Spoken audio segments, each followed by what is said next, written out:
आज की इस वीडियो में हम बात करने वाले हैं सहायक उर्दू अनुवादक के अभ्यर्थियों के लिए कि सहायक उर्दू अनुवादक के अभ्यर्थी गर्दनी बाग में दूसरे दिन भी एहतजाज पे बैठे हुए हैं। दोस्तों, क्या है मामला, मुकम्मल बात आपको हम बताने वाले हैं, तो वीडियो को अंत तक जरूर देखिएगा। वीडियो को शुरू करने से पहले छोटी सी गुजारिश है कि अगर अभी तक आपने हमारे चैनल को सब्सक्राइब नहीं किया है तो सब्सक्राइब करके बेल आइकन को दबा लीजिए ताकि आने वाले लेटेस्ट वीडियोस का नोटिफिकेशन आपको मिलता रहे। तो दोस्तों, अब देख सकते हैं आज की इनकलाब अखबार की कटिंग है कि दूसरे दिन भी माविन उर्दू मुतरजिम की उम्मीदवारों का धरना जारी। जब तक इंसाफ नहीं मिलता हमारा धरना मुजाहरा जारी रहेगा। मुजाहिरीन का इंतबाह, बजट इजलात के दौरान असेंबली का घेराव की तैयारी। दोस्तों, ये मामला है सहायक उर्दू अनुवादक के अभ्यर्थियों का जिन्होंने पीटी मेंस में कामयाबी हासिल की, उसके बाद काउंसलिंग भी हो गया है, लेकिन एनसीएल और ईडब्ल्यूएस को लेकर इनका मामला फंसा हुआ है जिसको एहतजाज किया जा रहा है। तो खबरें तफसील से देख लेते हैं।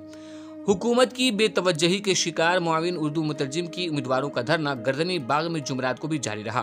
फिलहाल ये मामला अदालत में है और उर्दू मुतरजिम की कामयाब उम्मीदवारों का कहना है कि इम्तहान के बाद काउंसलिंग के वक्त बीएसएससी के मुताबिक क्रीमिलियर सर्टिफिकेट की शर्त नहीं थी।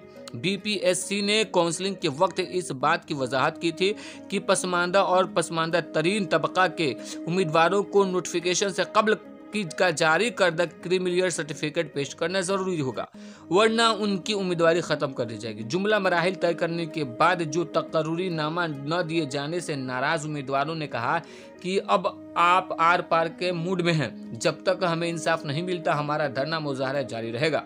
हमारा मुतालबा न माने जाने पर हम बजट इजलास के दौरान असेंबली का घेराव करेंगे। धरना में शामिल मोहम्मद शफीक ने कहा कि ऐसा ही मामला बिहार बीएसएससी 2014 में पेश आया था जिसका हल उसी हुकूमत ने किया है। इसलिए हमारा हुकूमत बिहार से मुतालबा है कि मुआविन उर्दू मुतरजिम के उम्मीदवारों का ये मसला जल्द से जल्द हल करें और धरना में शामिल होने वाले तमाम लोगों ने इंतबाह किया सरकार को कि जल्द से जल्द इंसाफ किया जाए। तो दोस्तों, क्या लगता है आपको कि मुआविन उर्दू मुतरजिम का जो है ये उम्मीदवार मांग कर रही है बिल्कुल जायज़ है या नहीं जायज है?